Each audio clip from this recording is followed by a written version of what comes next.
Olá, pessoal! Prontos? Vamos começar mais uma aula. Venham comigo. Vamos tentar entender mais alguns pontos da filosofia.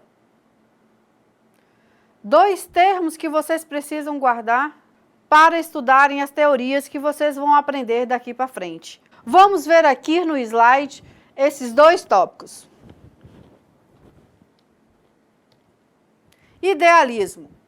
O idealismo é a escola do pensamento educacional promovida por Platão em 400 anos antes de Cristo. Ele achava que humanos poderiam progredir de dentro para fora, corrigindo seus pensamentos e descobrindo o conhecimento deste o nascimento. O idealismo se concentra no raciocínio e na maneira pela qual a pessoa pode trazer à tona o conhecimento que tem dentro de si. Na sua visão, o mundo existe somente na mente das pessoas e esta verdade definitiva, ela reside em uma consistência de ideias. Portanto, quanto mais perfeitas tornam-se nossas ideias, melhor podemos servir ao mundo. No idealismo de Immanuel Kant, o mundo existe, mas a nossa mente é separada dele. Idealismo. O idealista, ele pensa, desenvolve teorias, afirma a razão subjetiva, ou seja, a razão em relação aos sentimentos. Realismo. O realismo é a escola de pensamento educacional promovida pelo aluno de Platão, Aristóteles. Lembram, gente, do discípulo de Platão? Lembra que eu falei na primeira aula, prestem e gravem Platão e Aristóteles. Vamos continuar nisso também. Essa escola de Aristóteles, ela afirma que a única realidade é o mundo material, que o estudo do mundo exterior é o único meio confiável de encontrar a verdade. O mundo é um fenômeno objetivo ao qual a nossa mente precisa aderir. Conseguimos cada vez mais conhecimento através do estudo adequado do mundo. No realismo, uma pessoa é um vaso vazio de conhecimento e este só pode vir de fora do ser, através da observação. Essa filosofia foi a mãe do método científico, um sistema de investigação baseado em fatos objetivos. Lembram lá da filosofia de Descartes? Realismo. O realista, ele reconhece, ele prova, afirma a existência da razão objetiva. Métodos diferentes. O idealismo, ele anseia por atingir uma realidade definitiva através da lógica e da introspecção. Platão declarava que os indivíduos nascem com grande conhecimento que pode vir à luz por meio de um estudo de ideias e do método socrático. Uma série de perguntas que levam o aluno a um conhecimento maior. Por exemplo, no diálogo de Platão, Meno, Sócrates, ele ajuda um menino escravo a descobrir um conhecimento interno de matemática, sem estudo anterior algum, ou seja, sem o aluno saber nada, ele faz com que esse aluno volte para fora esse conhecimento. Assim, cada estudante é igualmente capaz de penetrar em recursos internos de conhecimento e sabedoria, lembrando a maiêutica socrática. O realismo, por outro lado, ele almeja instruir os estudantes como se eles fossem vasos vazios de conhecimento, que nada sabem até então. Qualquer método prático é apropriado, inclusive a tecnologia. Quando falamos de realismo e idealismo dentro da filosofia, nós estamos nos referindo aqui sobre duas atitudes filosóficas, que são bem distintas. Se trata de dois momentos diferentes que perpassam pela história da filosofia. Portanto, são duas maneiras diferentes de encarar o conhecimento que são completamente diversos. Pelo que vocês viram, a divergência entre o mestre e o discípulo ainda está inserido nos dias de hoje. Platão e Aristóteles trouxeram ao Ocidente o pensamento genuíno da humanidade através de seus feitos. Hoje construímos a história do pensamento e as teorias que dominam a ciência. Mas agora, para que vocês compreendam melhor essas correntes do pensamento que abordei, quero aqui introduzir para vocês 3 conceitos importantes. Quais são eles? Primeiro, o sujeito cognoscente. Segundo, o objeto cognoscivo. Terceiro, a representação. Primeiro conceito, o sujeito cognoscente. O que é isso? É o sujeito que conhece. Segundo conceito, o objeto cognoscível. O que seja, é o objeto que conhece. Terceiro conceito, a representação. O que seria? É o conhecimento mesmo. Então, esses são os três conceitos que são importantes. Então, vamos lá. O sujeito cognoscivo é o sujeito que conhece. Há muito dentro da filosofia que muitos diziam que não se pensava o sujeito dentro da filosofia.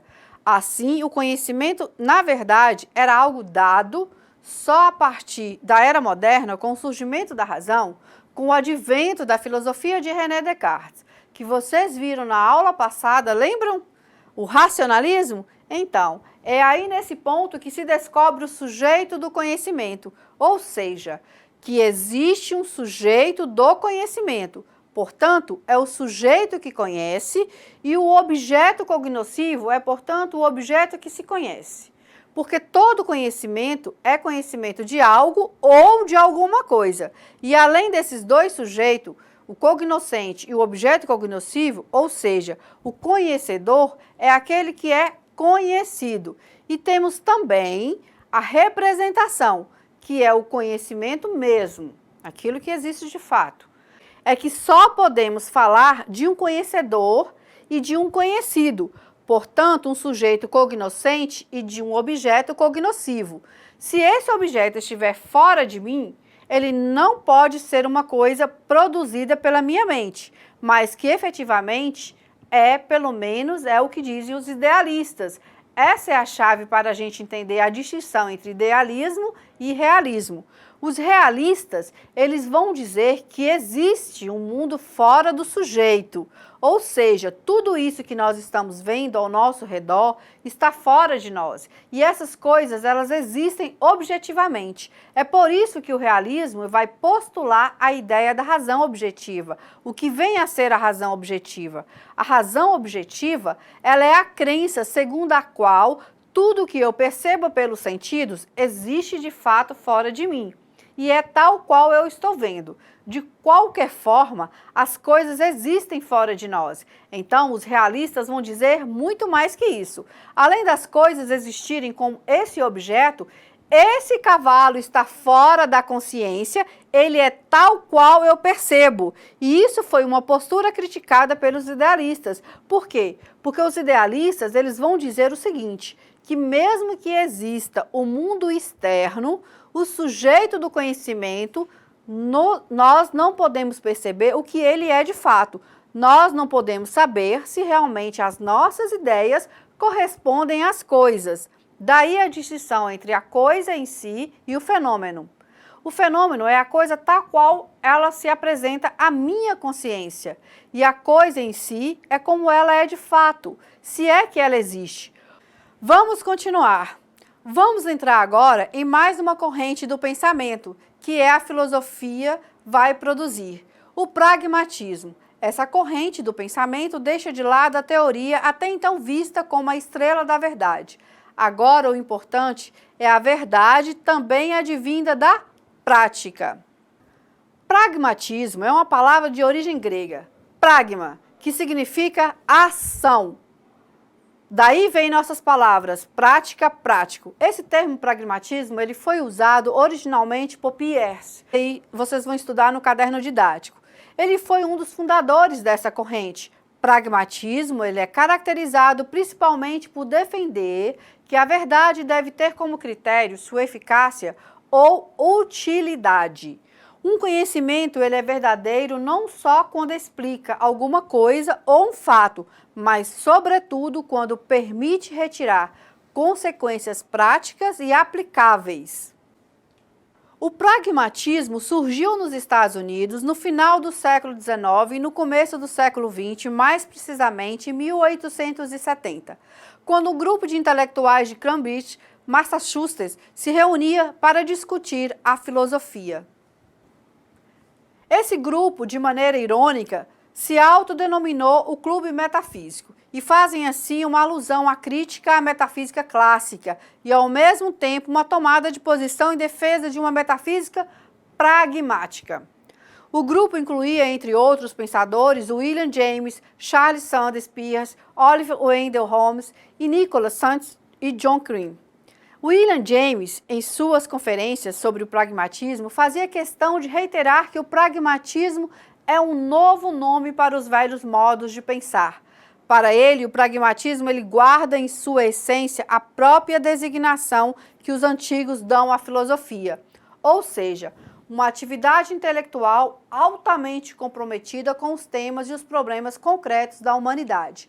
Ele costumava argumentar que não havia algo essencialmente nessa nova corrente que estava sendo apresentada, ou seja, que o pragmatismo já se harmoniza com muitas filosofias antigas. Basta voltar lá na história do pensamento que vamos encontrar em Sócrates, Aristóteles e por aí caminhamos pelos pensadores. James coloca que a filosofia pragmática seria como uma via intermediária entre as vias opostas do racionalismo e do empirismo. Numa tentativa de conciliar divergências, James vem reivindicar aqui uma filosofia que não somente exercite os poderes da abstração intelectual, ou seja, aquilo que está no mundo das ideias, na consciência, mas que estabeleça alguma conexão positiva com o mundo real. A vida cotidiana, a vida de ordem prática, o mundo das vidas humanas infinitas. Outro representante dessa corrente de pensamento foi o pensador John Dee. Ele não era um membro do Clube Metafísico de Cambridge. Por outro lado, enquanto seus contemporâneos escreviam, publicavam, ministravam conferências sobre a filosofia, John Dee estava mais engajado no seu projeto educacional. No caderno didático, vocês vão ver mais detalhados esse contexto. Aqui eu cito o pensamento descrito no Pensamento sobre a Filosofia de John Dee. Acredita que a experiência e o pensamento só têm sentido se entendidos a partir de uma interação entre o homem e o seu meio ambiente. Sendo assim, pensamento e ação necessariamente não são opostos, e qualquer separação entre o conhecimento teórico e o conhecimento prático significa negar a natureza integrada do verdadeiro conhecimento. Isto porque nenhuma ideia pode ser verdadeira apenas teoricamente, pois toda teoria que se queira verdadeira deve se apresentar de tal modo que os homens sejam capazes de encontrar, a partir dessa mesma teoria, algo que corresponde na experiência, ou seja, é necessário aplicá-la na prática.